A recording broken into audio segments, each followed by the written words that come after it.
So I've gone and bought a new car. Not a project car as such, it's a new daily car for me. I'm currently filming this on what is the hottest day of the year. It's like 32 degrees, probably a mistake. Sweat is rolling off me, but I may as well just start the video and show you what I bought. You might guess from this little bit, most of you probably won't. But here we go. Welcome to my new daily.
So there we have my new daily. Is it what you expected? I was running little polls on Instagram and on Facebook so people could guess what is I bought. Cracky me, it's hot. So I have a 2004 Gen 4 Subaru Legacy with the 2-litre twin scroll EJ20 and a letter X or Y, whichever the manual one is. Yeah, that's right. You heard me. It's a twisted knob, but it's a 5-speed manual. So it was imported from the world of JDM from Japan overseas in 2016, and it's been in the UK ever since. And it's had 3 or 4 UK owners. I've just picked it up from a guy called Nathan. I'm absolutely loving it already. Drove it home yesterday, and it was a really nice drive. It makes an awesome noise. It really does shift. And the reason why I wanted a Legacy, and the reason why I wanted a big one, I wanted a wagon, because obviously I now have a kid and it gives me room to put his pushchair and things and stuff in it because it's massive. I'll do a very quick walk around tour and I can point out and talk about a few things, and then there'll be more videos on the issues that I found with it, and fixing the issues and the problems and stuff like that. So we'll do a quick walk around of the vehicle, point out what's what, and then yeah, we'll wrap up this video. I don't need to make it any longer than it needs to be. So starting off at the front of the vehicle, you can see obviously the first thing you spot is the headlights are very faded. I'll be restoring them at some point. Inside the headlights they have projectors, which is great, and someone's fitted some aftermarket halos. I don't know if they're any good or if they work or anything like that.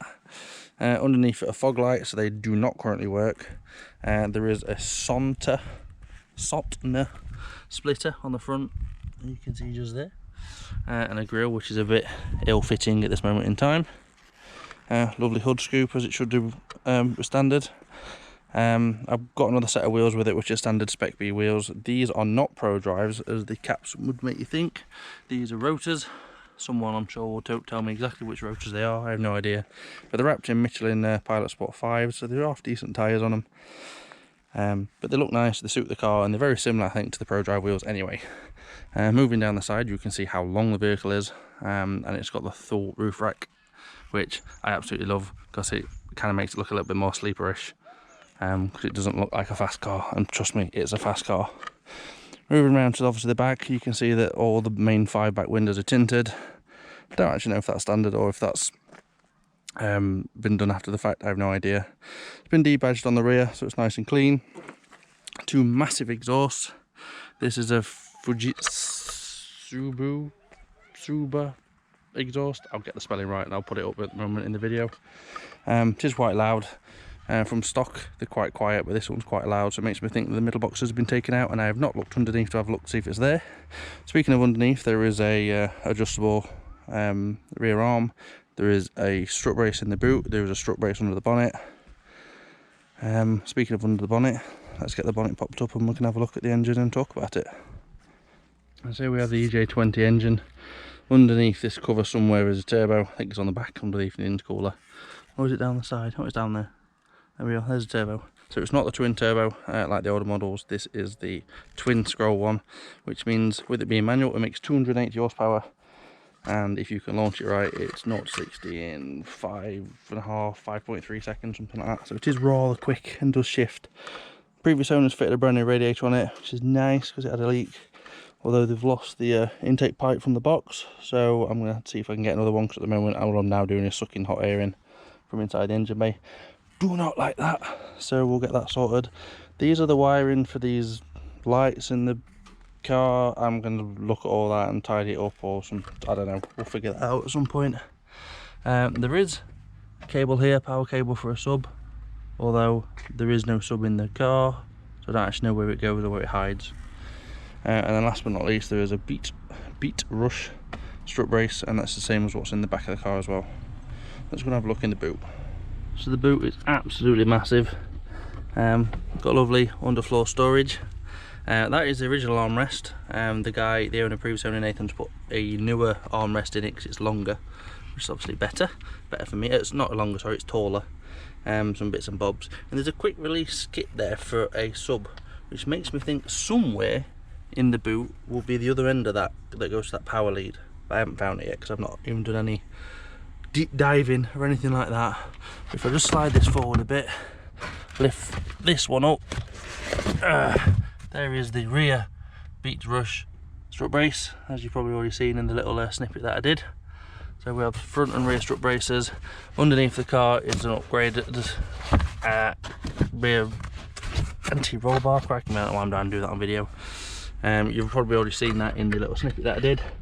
Last but not least, let's go inside the car and have a look at what's in there. So the car came from Japan. It has kilometers on it, and I don't know if it's been fully swapped over or not, but it's reading 120k. It says miles now, so I don't know if that's all miles or not. There is a Pioneer uprated head unit, which at first I was like me, but actually it's very clever and there's lots of gadgets. There's USB for it in there. In the armrest, this is the new armrest I was on about, the bigger one. There is Type-C's and an aux lead in there that goes straight to the head unit. Just a bit tatty here, which we can clean all this up. Well, I've just apparently broke that. So yeah, just need to fix things like that up and tidy it. Up there is it says auto cruise and throttle. What's the freaking manufacturer? Divot, pivot, I don't know. Either way, it adjusts the throttle position, so you can make it more sensitive. So it's a faster response, and it's very, very, very cool, to be fair. Very, very, very clever, and I quite like it. 7 settings and sort of bits and bobs and that sort of thing. But the thing I like about this car the most is not the cool light up dials that do a sweep. Do that again, look. Ready? They are cool. It's not the head unit that's going to eventually come on. It's the fact that the air conditioning is as sweet as a nut in this car. On a day like today where the sweat is running off my face, it's superb. Just give it a start. There we go. So, oh yeah, and there's the twisted gear knob, which I want to sort out. It doesn't have cruise control, which I also want to sort out and add, because apparently you can retrofit it, you just got to get the parts. So there's lots of mods that I want to do for this car. I just need to find them and source them and stuff like that. I hope you like it. I hope it came as a bit of a surprise. I've wanted one of these for over 10 years. I saw a Facebook post on my timeline the other day that said 10 years ago. I thought, I really want a Subaru Legacy. And here we are, 10 years later, I finally got one. This will be my daily car that I will be keeping. And I'm just going to be really enjoying it, let's put it that way. So, right, I'm going to put all the car back together and shut the bonnet and that, and then go home. Hope you've enjoyed this. If you like it, please smash that like button, and obviously subscribe to the channel if you want to see more stuff on this. I need to think of a name. So, right, I'm going to stop waffling. Catch you all soon in the next video. Make sure you follow me and everything, and I'll stop putting pictures up and you can see it. See you soon. Take care. Bye.